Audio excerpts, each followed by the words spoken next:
ठीक, ओके। तो हम लोग ऐसा करते हैं कि स्टार्ट करते हैं अभी।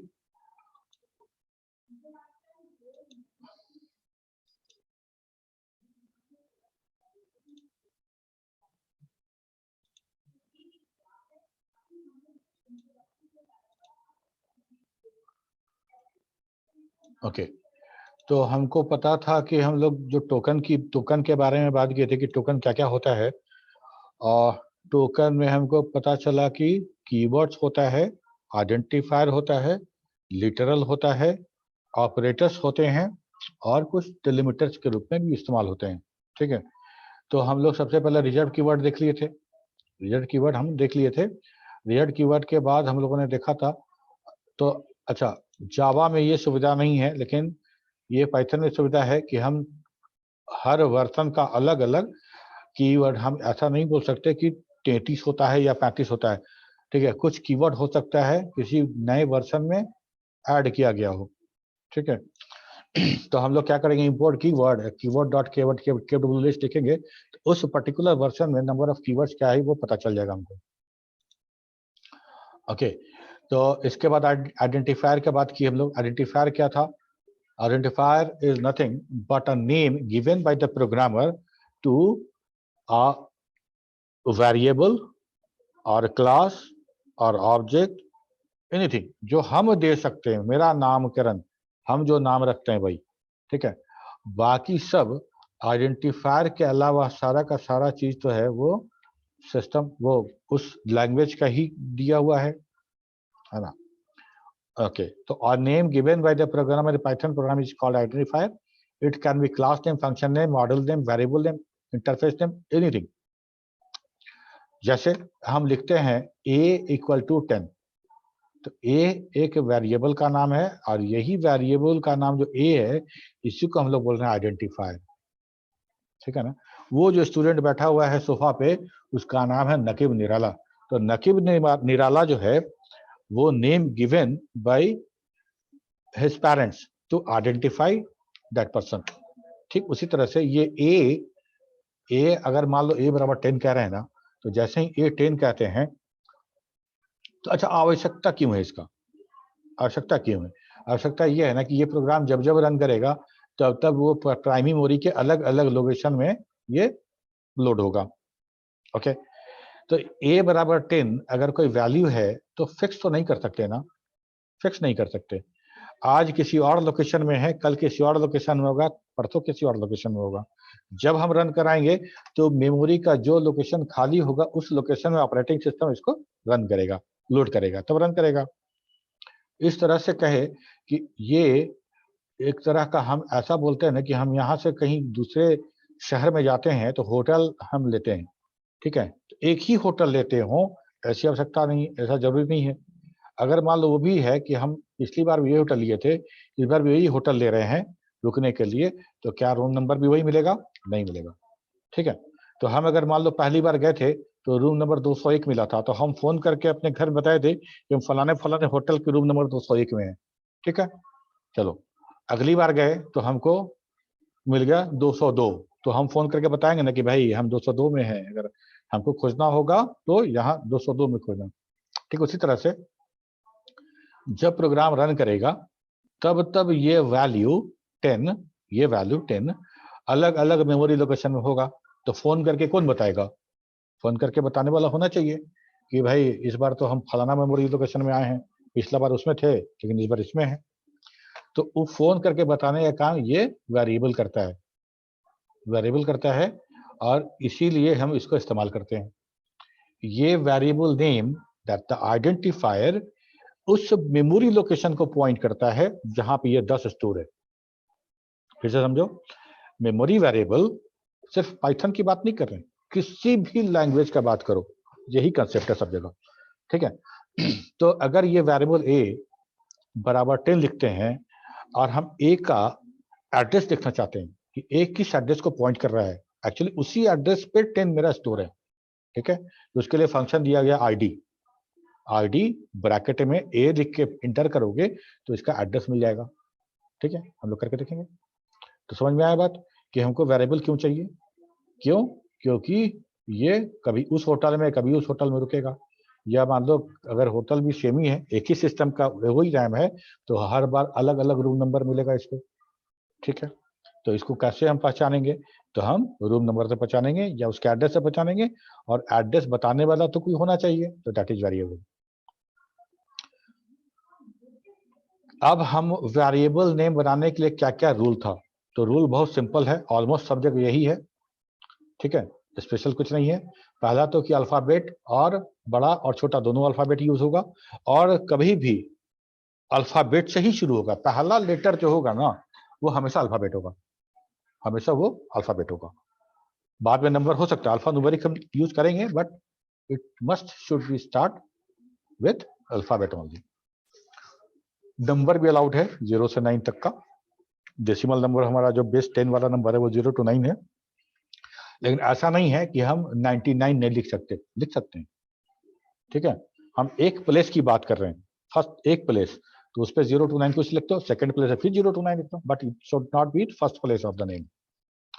अंडरस्कोर सिंबल जो है वो अंडरस्कोर अलाउड है, इसके अलावा कोई और स्पेशल सिंबल अलाउड नहीं है।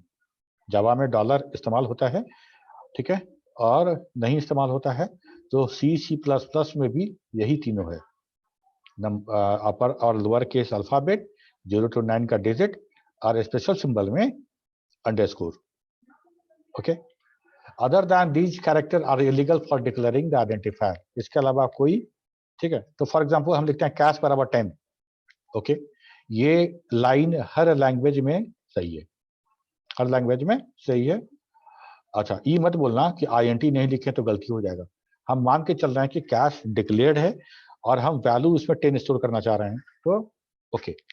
उसके बाद है $H बराबर 20, ये जावा के अलावा बाकी सब लैंग्वेज में ये गलत है, जावा इसको एक्सेप्ट कर लेता है डॉलर को, बाकी किसी लैंग्वेज में ये वाला आइडेंटिफायर एक्सेप्ट नहीं होगा।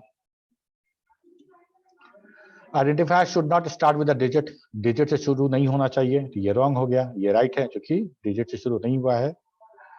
आइडेंटिफायर हमेशा केस सेंसिटिव होता है, मतलब स्मॉल लेटर में कोई वैल्यू रखी हो, स्मॉल a बराबर 10 और कैपिटल A बराबर 11, तो दोनों अलग अलग स्टोर होगा, ठीक है, दोनों अलग अलग स्टोर होगा, दोनों लेटर अलग अलग मेमोरी एरिया को रिप्रेजेंट कर रहे हैं, ठीक है। और we can not use reserved word as a identifier, हम रिजर्व्ड वर्ड यूज नहीं कर सकते हैं क्योंकि उस वर्ड का डेफिनेशन पहले से डिफाइंड है उस लैंग्वेज के अंदर, ठीक है, तो इसीलिए हम उसको किसी आइडेंटिफिकेशन के लिए इस्तेमाल नहीं कर सकते, ठीक है ना।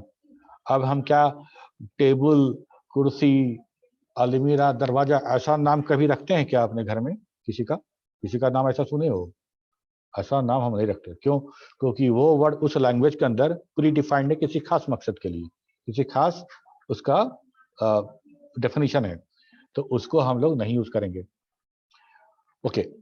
यहाँ तक तो बात समझ में आया, तो they are no limit, no length limit of the Python variable, ठीक है, but not recommended to use too length identifier. मान लो हम लिखते हैं 20 बार एक्स लिखते हैं, x x x x x x करके 20 बार, और लिखते हैं बराबर 20, ठीक है, तो वेरिएबल तो बना लिए ना इंटीजर टाइप का, जिसमें 20 टाइम्स एक्स लिखा हुआ है, या 25 टाइम्स 50 टाइम्स एक्स लिखा हुआ है, ठीक है। तो पाइथन कंपाइलर जब देखेगा तो मुस्कुराएगा कितना बेवकूफ है, बाद में वैल्यू को प्रिंट करना पड़ेगा, तो इतना ही बड़ा उसको लिखना पड़ेगा, लेकिन बोलेगा चलो हमको क्या, तुम लिख रहे हो, स्टोर करते समय प्रिंट करते समय तुम्हें को लिखना है, तो समझो मुस्कुराएगा, लेकिन मना नहीं करेगा। तो लेंथ फिक्स नहीं है, लेंथ आप कितना भी इस्तेमाल कर सकते हैं, ओके। एक मिनट रंजन वेट, ठीक है, तो आइडेंटिफायर स्टार्ट विथ, अगर कोई आइडेंटिफायर है जो अंडरस्कोर सिंबल से स्टार्ट हो रहा है तो हम उसको बोलते हैं कि प्राइवेट है, ठीक है, एक कन्वेंशन है। If identifier start with 2 underscore, ये 2 अंडरस्कोर है, तो हम कहेंगे कि स्ट्रांगली प्राइवेट आइडेंटिफायर है, ठीक है, प्राइवेट, स्ट्रांगली प्राइवेट, इस सब के बारे में डिस्कस आगे करेंगे। If identifier start and in both with two underscore, मतलब start with underscore and last में भी अंडरस्कोर है, बीच में कुछ आइडेंटिफायर का जो रूल है वो है, तो हम उसको बोलते हैं क्या कि वो लैंग्वेज डिफाइंड स्पेशल नेम है, ठीक है, लैंग्वेज स्पेसिफाइड स्पेशल नेम, ठीक है। हाँ, अब रंजन तुम पूछो, क्या पूछ रहे हो? सर कह रहे थे आइडेंटिफायर का प्रैक्टिकल भी हो गया था सर। हाँ, तो रिकैप कर रहे थे ना। Okay sir. ठीक है, अब हम बात करेंगे, वेट ए मिनट।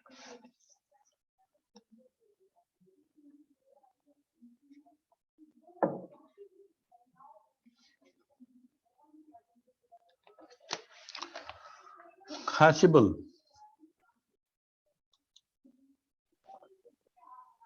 सर इसका जो पहले वाला बताया था ना, डबल अंडरस्कोर, थोड़ा सा एक बार बता दीजिए उसको। अच्छा थोड़ा हम लोग क्या बोले था कि अंडरस्कोर तो अवेलेबल है मेरे पास, यूज कर सकते हैं। अगर कोई वेरिएबल हमको दिखे जिसमें जो वेरिएबल अंडरस्कोर से शुरू हो रहा हो, जो अंडरस्कोर से शुरू हो रहा हो, तो हम कहते हैं कि वो हमारा प्राइवेट आइडेंटिफायर है। ठीक है, अगर कोई हमको दिखता है कि दो स्टार्टिंग में 2 अंडरस्कोर है, तो हम बोलेंगे स्ट्रांगली प्राइवेट है। ठीक है, अगर हमको कोई ऐसा दिखता है, देखो अंडरस्कोर के लिए ये नियम ऐसा नहीं है कि हम अंडरस्कोर से कोई बनाएंगे प्राइवेट नहीं रखेंगे तो एरर होगा, ऐसा नहीं है। लेकिन जो कन्वेंशन है उसको हम लोग मान के चलते हैं कि ऐसा हमको दिखेगा तो ऐसा नियम लगा के रखना है। ठीक है, तो अगर कोई ऐसा आइडेंटिफायर दिखता है जो सिंगल अंडरस्कोर से शुरू है और सिंगल अंडरस्कोर से बंद हो रहा है, लास्ट में भी है, तो हम बोलते हैं कि लैंग्वेज स्पेसिफाइड स्पेशल नेम है। ठीक है, इन क्राइटेरिया के बारे में हम लोग डिस्कस करेंगे बाद में, जब हम प्राइवेट, स्ट्रांगली प्राइवेट और सिस्टम डिफाइंड स्पेशल नेम है उसके बारे में। ठीक है, अभी हम इतना समझ रहे हैं कि हम लोग आइडेंटिफायर यूज कैसे डिक्लेयर करेंगे, उसमें कौन कौन सा कैरेक्टर यूज होगा, कैसे यूज करेंगे तो मेरा वैलिड होगा और कैसे इनवैलिड हो जाएगा। क्लियर? अब बात करते हैं लिटरल। लिटरल का मतलब क्या होता है? लिटरल का मतलब होता है ना कि जो बोल रहे हैं एग्जैक्टली वही। ठीक है, ठीक है, हम अगर बोलें कि लिटरली यार तुम लोग ध्यान नहीं देते, हम क्या बोले, हम लिटरली बोलना चाह रहे हैं कि तुम you are not serious about programming और पढ़ाई पे तुम सीरियस नहीं हो। तो लिटरल का मतलब यही है, तो वो लिटरल ही लिटरली बन जाता है सेंटेंस में। ठीक है, तो लिटरल एक वो, अच्छा हम लोग आइडेंटिफायर बना रहे हैं ना, और हम ये भी बात की कि वो आइडेंटिफायर उस लोकेशन को पॉइंट करेगा जहां पे वो वैल्यू स्टोर होने वाला है। तो क्या स्टोर होने वाला है? वैल्यू। तो वैल्यू स्टोर होने वाला है और वैल्यू उस एरिया पे, उस मेमोरी लोकेशन पे लोड होगा जिसका चुगली, जिसका इंफॉर्मेशन हमको वेरिएबल देगा। तो वेरिएबल किसका इंफॉर्मेशन देगा? अगर मान लो ये स्पाई है ना, रॉक का कोई एजेंट है और ये इसका हमको इंफॉर्मेशन देता है कि यह है ना कि 50 जो है वहां पे है, देख लीजिए आप। तो बोला अच्छा ठीक है, देखो प्रिंट एक करेंगे उसको पकड़ लेंगे।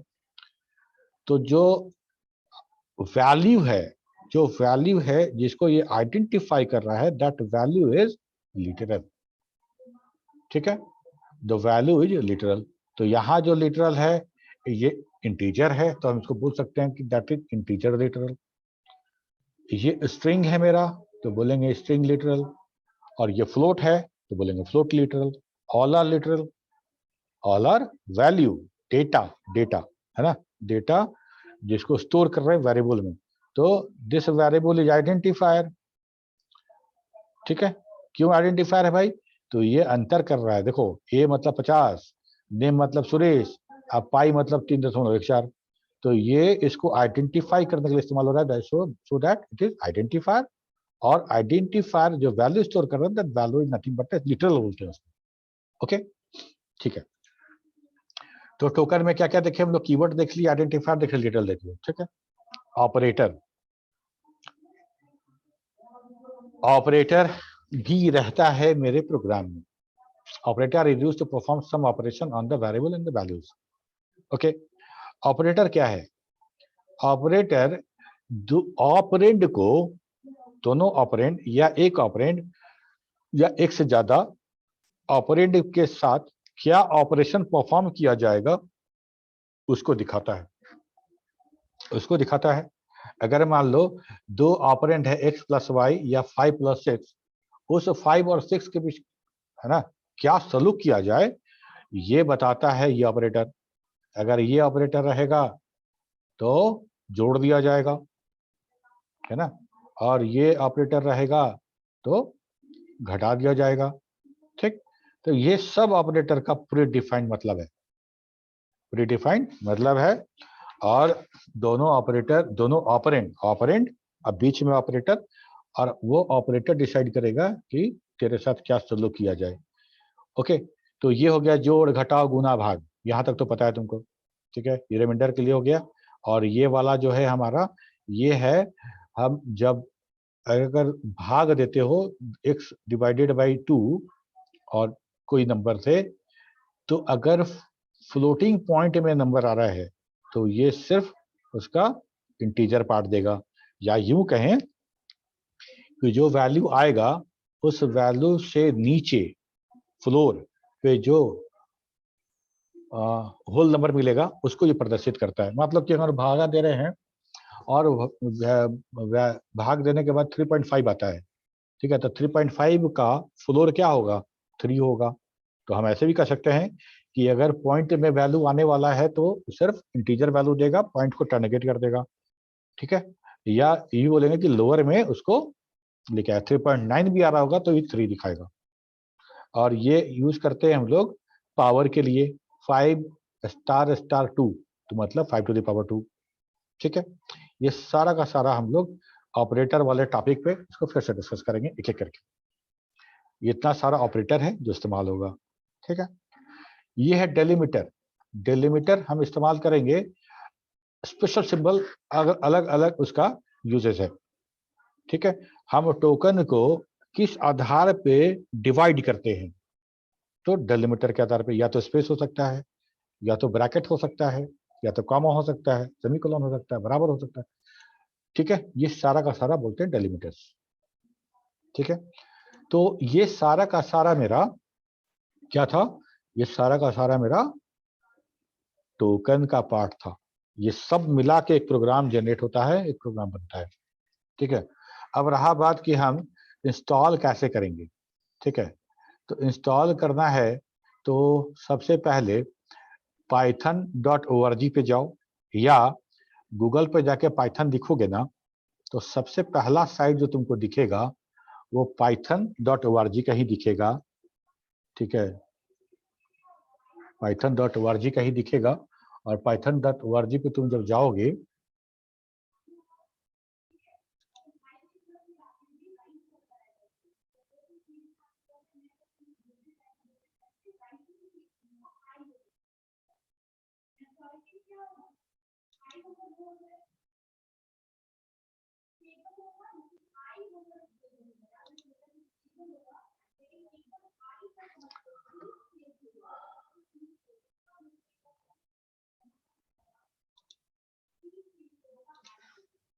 अच्छा टी छूट गया है।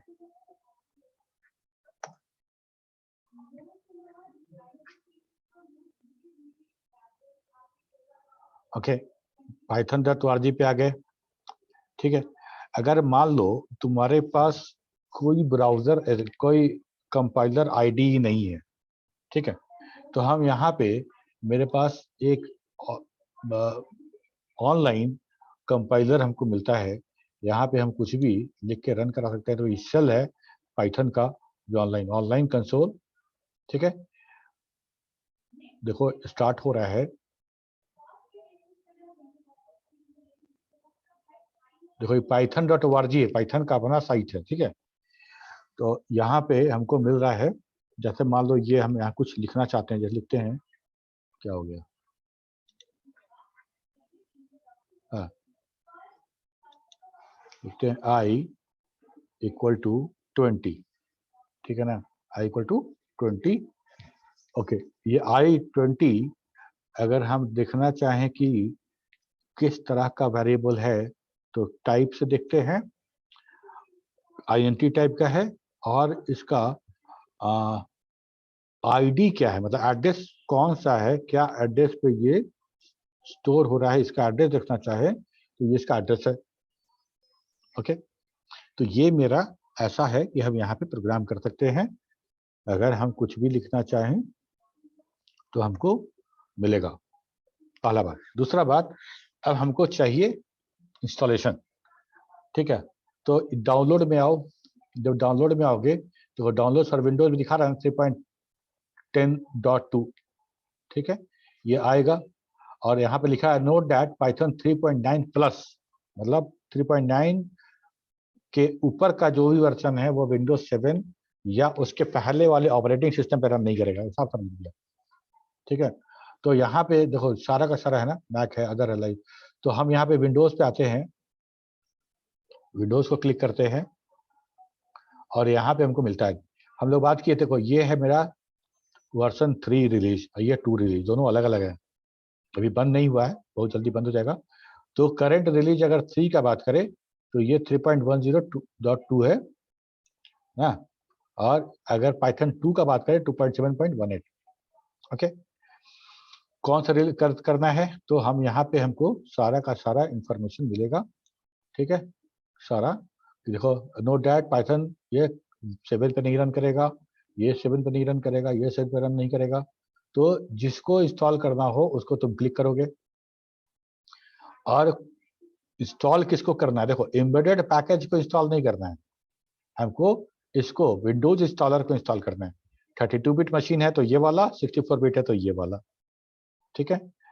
एम्बेडेड पैकेज नहीं, विंडोज इंस्टॉलर, इसको डाउनलोड करना है। डाउनलोड करने के बाद उसको, उसका जो सेटअप है उसको रन कराना है। रन कराते समय एक चेकबॉक्स आएगा, उस चेकबॉक्स को सेट एनवायरनमेंट वेरिएबल वाला, उसको ओके कर देना है, चेक कर देना है, ठीक है। तब तुम्हारा पाथ सेट हो जाएगा, नहीं तो फिर मैनुअली पाथ सेट करना पड़ेगा, ठीक है। ओके, यहाँ तो डाउनलोड कर दिए, ऑनलाइन भी मिल गया हमको। फेमस आईडी कौन कौन सा है, सबसे पहला तो वो जो ORG की तरफ से दिया है, python.org की तरफ से दिया गया है, ठीक है। उसका नाम है IDLE, integrated development and learning environment, okay, free है और हम लोग पूरे प्रोग्राम में वही यूज करेंगे, ठीक है। जब डेटा साइंस शुरू होगा तब हम लोग पाइथन स्पाइडर या जुपिटर नोटबुक की बात करेंगे। अभी हम लोग को जो सीखना है उसके लिए IDLE इज सफिशिएंट, ठीक है। ये सारा का सारा मेरा IDE है, ओके। हम लोग तो IDLE पे ही करेंगे काम, ओके। दूसरा बात कि अगर मान लो कि IDE नहीं है तो हमारे पास हम एडिटर भी यूज कर सकते हैं। तो एडिटर और IDE एक नहीं होता है, एडिटर और IDE एक नहीं होता है। एडिटर थोड़ा सा या बहुत ज्यादा प्रोग्रामिंग का सपोर्ट दे सकता है, ठीक है। जैसे कुछ अगर तुम लिखते हो कुछ इंस्ट्रक्शन तो उसका एरर बता सकता है, ठीक है। इंटर प्रेस करोगे तो जो क्या बोलते हैं, इंडेंटेशन जो है वो ऑटोमेटिक कर सकता है, ठीक है। गलत अगर स्पेल आउट कर दिए किसी को तो वो अंडरलाइन करके तुमको दिखा सकता है। ऑटो कंप्लीट हो सकता है, मतलब कुछ लिखे और देखे कि वो ऑटो सजेशन, ऑटो करेक्ट वाला, ऑटो कंप्लीट वाला, तो वो कर सकता है। हाँ शिबुल। सर IDE मतलब नहीं समझे सर, क्या मतलब IDE मतलब नहीं समझे? नहीं समझे, क्या क्यों मेंशन किया है? अच्छा, ओके। IDE कहने का मतलब ना, अभी तक तुम कौन को कोई प्रोग्रामिंग किए हो? यस सर, किए हैं सर, लिखा पाइथन में थोड़ा किए थे। पाइथन में किए थे, ठीक। यस तो सर, पाइथन में जो किए थे कैसे रन कराते थे? उसी में IDE में रन कराते थे ना, कमांड प्रॉम्प्ट पे आके अलग से तो रन नहीं कराना पड़ता था। No sir. तो इंटीग्रेटेड डेवलपमेंट एनवायरनमेंट, इंटीग्रेट कहने का मतलब कि हम जब प्रोग्राम करते हैं तो हमको क्या क्या करना पड़ता है। देखो, हमको प्रोग्राम राइट करना पड़ता है, ठीक है। हमको प्रोग्राम कंपाइल करना पड़ता है तब रन होता है। अगर कुछ एरर मिलता है तो हमको डिबग करना पड़ता है, इतना काम करना पड़ता है ना। Yes sir. ये सारा काम करना पड़ता है हमको। अगर मान लो हमको ऐसा एप्लीकेशन मिल जाए जो हम लिखे, प्रोग्राम लिखे और सारा का सारा सर्विस हमको उसी मिल जाए, है ना, वहां क्लिक करें तो कंपाइल होकर रन कर जाए वहां क्लिक करें तो डिबग हो जाए, ठीक है, वहां फाइल खोले तो सेव हो जाए, वहां ओपन करें तो प्रोजेक्ट ओपन हो जाए। ये सारा का सारा अगर किसी तरह के एप्लीकेशन में मिलता है तो हम उसको बोलते हैं इंटीग्रेटेड। इंटीग्रेट क्या क्या इंटीग्रेट हो गया, तो उसमें भी एडिटर है ना, जिसमें प्रोग्राम लिख रहे हैं, प्लस उसमें कंपाइलर भी है, उसके साथ इंटीग्रेट किया गया है, डिबगर भी इंटीग्रेट किया गया है, ठीक है। अगर कंपाइलेशन एरर आता है तो मैसेज मिलता है। ये सारा का सारा इंटीग्रेट कर दिया गया उस एप्लीकेशन में, तो हम बोलते हैं उसको आईडीई। ओके सर, ठीक है, तो ये सारा का सारा आईडीई है। म्यूट कर दो। ये सारा का सारा आईडी है, खोलोगे, प्रोग्राम लिखोगे, मेनू में जाओगे, क्लिक करोगे, रन कर जाएगा, ठीक है। लेकिन ये हमारा सिर्फ एडिटर है, ये सिर्फ एडिटर है।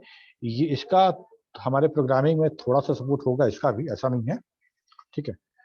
तो हम लोग देखेंगे इसको, लेकिन फिलहाल हम लोग का टारगेट है आइडियली। यहाँ तक तो बात समझ में आ गया। इसके बाद हम बात करते हैं, अब थोड़ा सा प्रोग्रामिंग की तरफ बढ़ते हैं, और हम लोग ये समझते हैं कि हम लोग प्रोग्राम जो बनाते हैं एक्चुअली उसका मकसद क्या, पर्पस क्या है, पर्पस क्या है। तो पर्पस ये है कि हमको डेटा यूजर देगा, डेटा यूजर से मिलेगा, उस डेटा पे हमको प्रोसेसिंग करना है, उस डेटा पे हमको प्रोसेसिंग करना है, और तब प्रोसेसिंग करने वाला जो आउटपुट मिलेगा उसको बोलते हैं कि इंफॉर्मेशन हुआ। ठीक है, ठीक है ना, डेटा प्रोसेसिंग एंड इंफॉर्मेशन। तो ऐसा है, ये डेटा था, ये डेटा था, और इस डेटा पे हमको प्रोसेसिंग करना था। क्या प्रोसेसिंग करना था, तो अर्थमेटिक प्रोसेसिंग करना था, दो डेटा को जोड़ देना था, या लॉजिकल करना था, x is greater than y और नॉट, ऐसा कुछ प्रोसेसिंग करना था, कंपैरिजन करना था, और बहुत सारा।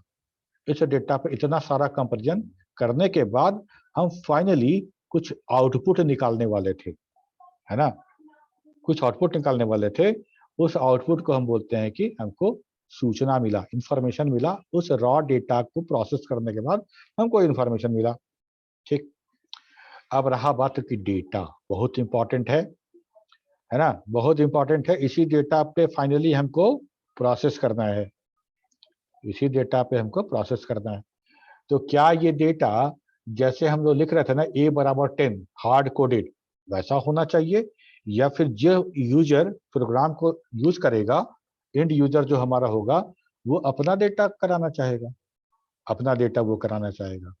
तो डेटा हम ऐसा चाहते हैं कि हम जब प्रोग्राम रन कराए ना, तो रन होने के बाद हमसे पूछे कि बोलिए आपको कौन सा डेटा को प्रोसेसिंग करना है। तो हम बोले हमको 8, इंटर किए 8, अब 8 का प्रोसेसिंग करके देगा, है ना। मान लो हम टेबल प्रिंट कर रहे हैं, तो 8 का टेबल प्रिंट करके दिया, प्रोसेस करके इंफॉर्मेशन बना के दिया हमको। ठीक, दोबारा रन कराया तो फिर पूछा इस बार कौन सा डेटा प्रोसेस करना है, हम बोले 12। तो इस तरह से हम रन टाइम में डेटा देना चाहते हैं, हम हार्ड कोडेड प्रोग्राम में 1 से बराबर 10 नहीं लिखना चाहते। ठीक है, तो हमको रन टाइम में डेटा देने के लिए इनपुट डिवाइस का इस्तेमाल करना पड़ेगा। तो लोग पढ़े होंगे इनपुट डिवाइस, ठीक है। तो हम लोग यहाँ पे इनपुट डिवाइस में कीबोर्ड का इस्तेमाल करेंगे भी, क्योंकि हम लोग का ये कमांड लाइन इंटरफेस है, यहाँ माउस चलेगा नहीं, तो हम लोग यहाँ पे कीबोर्ड का इस्तेमाल करेंगे और डेटा इंटर करेंगे। कब इंटर करेंगे, रन टाइम में। यहाँ से डेटा दिए, इधर से प्रोग्राम आया, उसको प्रोसेस कर दिया, और आउटपुट यूनिट जो तुम्हारा होगा उस पर इंफॉर्मेशन भेज देगा। आउटपुट यूनिट अगर तुम्हारा मॉनिटर है तो दिख जाएगा, आउटपुट यूनिट अगर प्रिंटर है तो प्रिंट हो जाएगा। ठीक है, यही है मेरा पूरा सिनेरियो। हमको लॉजिक सीखना है कि प्रोग्राम इस डेटा को कितने तरह से प्रोसेस कर सकते हैं, कितने तरह से प्रोसेस कर सकते हैं। हम लोग का टारगेट ये है सीखना। ओके, लेकिन इतना करने के पहले हमको डेटा लेना भी तो सीखना पड़ेगा ना जी। बिना डेटा लिए हुए कैसे प्रोसेसिंग, कौन सा प्रोसेसिंग, ठीक है ना। अब मिक्सी को लगा के, खाली मिक्सी तो हम लोग नहीं घुमाते हैं, उसके अंदर कुछ डालते हैं, तो वही डालने का काम है ये data. Okay. To store those data, programs need memory, and all memory occupied by the program, that is memory address, and not fixed, and so can't used in the program directly. ठीक है, क्यों नहीं? क्यों? क्योंकि अलग अलग hotel, अलग अलग कमरा है. ठीक है. So we need some name to refer those data in the fixed manner. These name are called variable.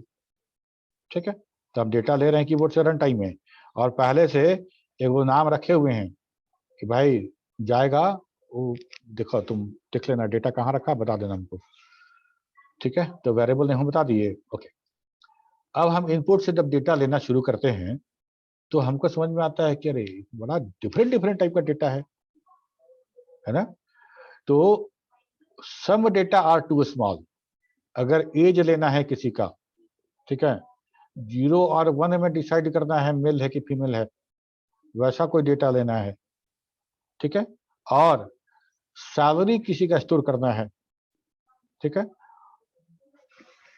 उससे भी कम छोटा सा और लिखते हैं. जैसे एक तो हो गया एज, है ना, 100 के अंदर सब. फिर हो सकता है कि 2 सिटी के बीच का डिस्टेंस, थोड़ा बड़ा डेटा. ठीक है ना. सैलरी थोड़ा सा और बड़ा डेटा.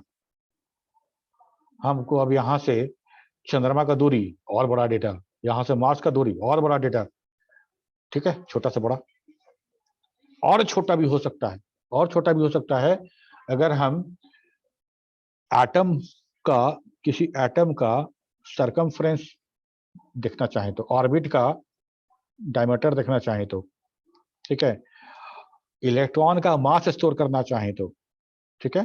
पॉइंट डॉट कितना 000 करके उतना ग्राम. तो डेटा बहुत रहा है. ठीक है. पूरा हर जगह डेटा है. डेटा इतना छोटा सा भी है, इतना बड़ा सा भी. ओके. इतना तो समझ में आ ही रहा होगा कि छोटा सामान रखने के लिए छोटा जगह ऑक्युपाई होता है, और बड़ा सामान रखने के लिए बड़ा जगह ऑक्युपाई होता है. ठीक उसी तरह से डेटा भी वैसे ही मेमोरी में स्टोर होता है. छोटा डेटा छोटा जगह लेगा, बड़ा डेटा बड़ा जगह लेगा. ठीक. तो हम ऐसा नहीं कर सकते कि सबको एक ही मेमोरी लोकेशन बता दे कि छोटा बड़ा छोटा का झंझट खत्म करते हैं. बड़ा छोटा का झंझट खत्म करते हैं. चम्मच भी रखेंगे तो उतना ही जगह लेगा जितना जगह प्लेट लेगा सबके लिए. तो हमको कितना दिक्कत होगा सोचो तो, है ना. 24 अगर चम्मच है तुम्हारे यहाँ, तो 24 प्लेट का जगह तुम दे रहे हो उसको. ऐसा तो नहीं कर सकते. ठीक है. तो हमको डिसाइड करना, हमको ये सेलेक्ट करना पड़ेगा कि कौन सा सामान कितना जगह ले रहा है, उसी हिसाब से जगह अलॉट करना पड़ेगा. तो अब जब अलग अलग डेटा है, अलग अलग साइज है, तो मेमोरी रिक्वायरमेंट तो अलग अलग है. मेमोरी रिक्वायरमेंट भी अलग अलग है. ठीक है. इंडियन रेलवे का सीटिंग जैसा नहीं, ये हाफ लीवर का है तब भी एक बर्थ, अब मेरे जैसा तब भी एक बर्थ. ऐसा नहीं चलेगा. ठीक है. तो some data are too small और टू लार्ज, और so small data needs small chunk of memory, whereas large data needs large chunk of memory. ठीक है. सो it is introduced the family of variable, that is data type, on the basis of nature of the data and memory occupied by them. तो हमको बहुत सारा data type हमको देखना है. ठीक है. तो डेटा टाइप का बात करें अगर, तो data type represent the type of data present inside the variable. In Python we are not required to specify the type explicitly. ठीक है. क्यों? क्योंकि पाइथन मेरा डायनेमिकली टाइप्ड लैंग्वेज है. ठीक है. Based on value provided the type will be assigned automatically. ठीक है. जिस समय हम लिखते हैं आई बराबर, तब तक पाइथन को पता नहीं रहता है कि आई किस तरह का है. वहां पे अगर 10 लिख दोगे और कंपाइल कराएंगे, इंटरप्रेट कर देंगे, मतलब इंटरप्रेट हो गया तो डिसाइड हो गया. 10 की जगह पे अगर 10.5 रखते तो दूसरा डेटा टाइप हो जाता, है ना. और उसके बगल में डबल कोट्स में, सिंगल कोट्स में हेलो लिख देते तो दूसरा टाइप हो जाता. ठीक. तो the value provided, on that provided value Python will decide the data type of the, ठीक है, of that value. Okay. तो हम लोग देखते हैं INT, float, complex, bool, string, bytes, byte array, range, list, tuple, set, version set, dictionary and none. जिसमें से INT, float, complex और बुल, ये चार जो है ना, ये इंटीजर टाइप का है, नंबर है। ठीक है, ये सारा का सारा ये चार नंबर में आता है। बेस जो इसका डेटा है वो नंबर।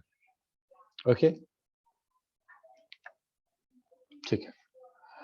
तो अब हम लोग बात करें, हाँ विपिन, सर इंट में और सर कॉम्प्लेक्स में क्या अंतर है सर? अभी तो बातें करने जा रहे हैं, कहाँ क्लास खत्म कर रहे हैं, ओके सर।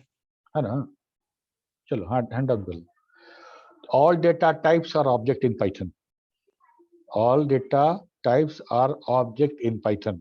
ठीक है, प्रिमिटिव डेटा टाइप हमारे पास पाइथन में नहीं है। पाइथन में चूंकि ऑब्जेक्ट ओरिएंटेशन वाला कंसेप्ट यूज होता है उस लेवल पे भी, तो जितना डेटा टाइप हम देखते हैं सब का सब क्लास बना हुआ है, सबका सब क्लास है। तो हम जब क्लास का इंस्टेंस बनाते हैं और प्रिमिटिव डेटा टाइप वेरिएबल बनाते हैं तो दोनों में अंतर है। ठीक है, अच्छा हम इसको देखेंगे बाद में, अभी हम लोग सिर्फ देखते हैं। Therefore memory size of the variable that is object, variable तो है नहीं, वो ऑब्जेक्ट है, ऑब्जेक्ट टाइप का है। And storage range of the variable is not meant for the Python programme. अगर तुम सी पढ़ोगे, C++ पढ़ोगे, जावा पढ़ोगे, तो हम लोग बोलेंगे ना कि INT है तो 2 बाइट लेगा, 4 बाइट लेगा, तो इतना बाइट है तो 160 बिट रहेगा, तो बाकी इतना इतना से इतना रेंज तक स्टोर कर सकते हैं, एक्सेट्रा एक्सेट्रा। ठीक है, लेकिन पाइथन में ऐसा कोई व्यवस्था नहीं है। पाइथन में कोई ऐसा व्यवस्था नहीं है। आप जब नंबर दीजिएगा उस नंबर से उसका डेटा टाइप तैयार होगा और उसी डेटा टाइप के आधार पे, सॉरी, अगर वैल्यू ज्यादा है तो अपने आप वो एक्सपेंड कर जाएगा, खुद ब खुद वो एक्सपेंड कर जाएगा। रुको हम तुमको दिखाते हैं एक मिनट कैसे होता है ये। एक बार हम कंपाइलर खोल लें।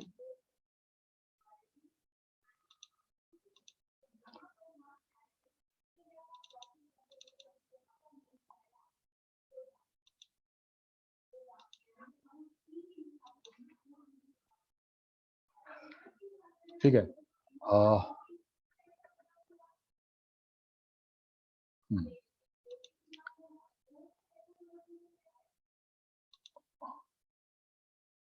ठीक है, तो हम लोग अभी देखने वाले हैं, जैसे मान लो हम लिखते हैं I = 0। ठीक है ना, तो हमको साइज देखना है, साइज। ठीक है, तो साइज देखने के लिए हम लोग पहले क्या करते हैं, इंपोर्ट sys करते हैं और फिर लिखते हैं sys dot gate size of I। ठीक है, तो हमको इसका साइज देता है, बाइट में दे रहा है, बाइट 12 बाइट, बहुत बड़ा साइज है। ठीक है, अब हम लिखते हैं I बराबर 36,767। I वही है, वैल्यू दूसरा स्टोर कर रहे हैं उसमें, कर दिए। ठीक है, अब हम इसका देखना चाहते हैं कि इसका साइज क्या है, गेट साइज ऑफ I। देखो तो 12 से 16 हो गया ना, पहले 12 बाइट का था अब 16 बाइट का हो गया। तो हम तो कुछ नहीं किए, हम कह भी नहीं सकते हैं कि तुम्हारा इंटीजर का साइज इतना ही होता है। तुम अगर लिखोगे 0 और बोलोगे सर तो 12 बाइट दिखाया था। अच्छा, एक प्रयोग और करते हैं इस पे, इस बार और थोड़ा बड़ा डेटा रखते हैं, 36,200 और तब लिखते हैं 767। ठीक है, अब हम देखते हैं sys dot gate size of I। अच्छा, अभी 16 ही है, और थोड़ा बड़ा कर दे क्या? अच्छा रखो ना, ऐसा 50 लिखते हैं। कितना था, 2 2 4 2 6 7 कैरेक्टर था ना, 2 3 4 5 6 7 8 9 10। ठीक है, और लिखते हैं sys dot gate size of I। देखो 16 18 हो गया। अच्छा अच्छा, एक बार इसका हम टाइप देखना चाह रहे हैं कि ये कौन सा टाइप का है, INT है। अभी भी इंटीजर है, इतना बड़ा लाइन होने के बाद भी इंटीजर है।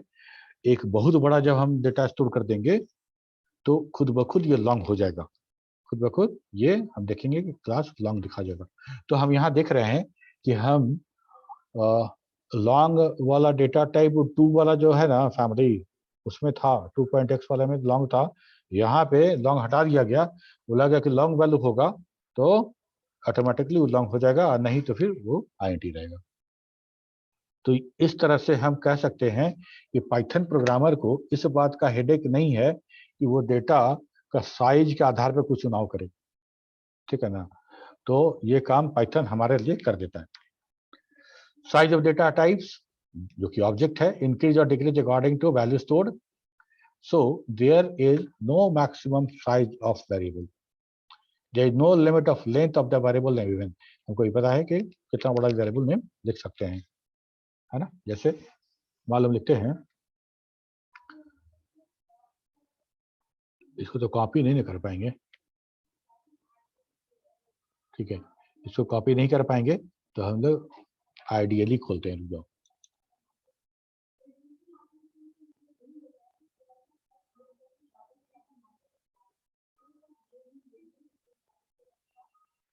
लिखते हैं इतना बड़ा लिख दिए और लिखते हैं यहाँ पे 10 इंटर। अच्छा, अब यही वाला को कॉपी कर लेते हैं ना, गिन तो कौन लिखेगा, तो हम यहाँ तक कॉपी कर लेते हैं, ठीक है, और लिखते हैं यहाँ पे प्रिंट, ऐसा भी लिख दोगे तो हो जाएगा, लेकिन हम लिखते हैं प्रिंट, वेरिएबल का नाम प्रिंट करा रहे हैं वैल्यू, देखो 10 प्रिंट कर दिया, ठीक है।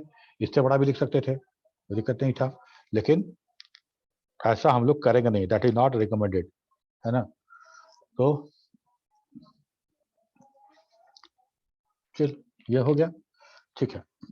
तो हम लोग ये 3 जो बहुत काम का और बहुत बार बार यूज करने का जो जरूरत पड़ेगा हमको, यही है टाइप, आईडी एंड प्रिंट, ये 3 याद रखना हमेशा, ठीक है।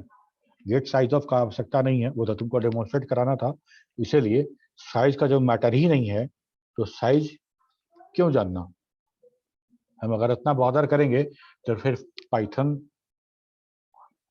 उतना मेहनत जो हुआ है उधर, उसका क्या मतलब। अभी भी हम लोग, चूंकि होता क्या है ना कि अगर C++ और जावा बैकग्राउंड से आने के बाद ये बात डाइजेस्ट नहीं होता है कि कोई वेरिएबल ऐसा भी हो सकता है कि मेमोरी में उसका लेंथ नहीं हो और उसका स्मॉलेस्ट और हाईएस्ट वैल्यू ना होता हो, ठीक है। लेकिन यहाँ पे प्रॉब्लम ये है, क्यों अंतर होता है, देखो ये हम जो देख रहे थे ना स्पेस, वो स्पेस प्रिमिटिव डेटा टाइप का नहीं था, ऑब्जेक्ट का था, ठीक है। और ऑब्जेक्ट का डेटा, ऑब्जेक्ट का जो साइज है वो कंटेन करने वाले डेटा के हिसाब से बढ़ता घटता है। कहीं भी देखोगे तो ऑब्जेक्ट का साइज फिक्स नहीं है, ऑब्जेक्ट में जैसा डेटा है उसी हिसाब से ऑब्जेक्ट का साइज होता है, ठीक है।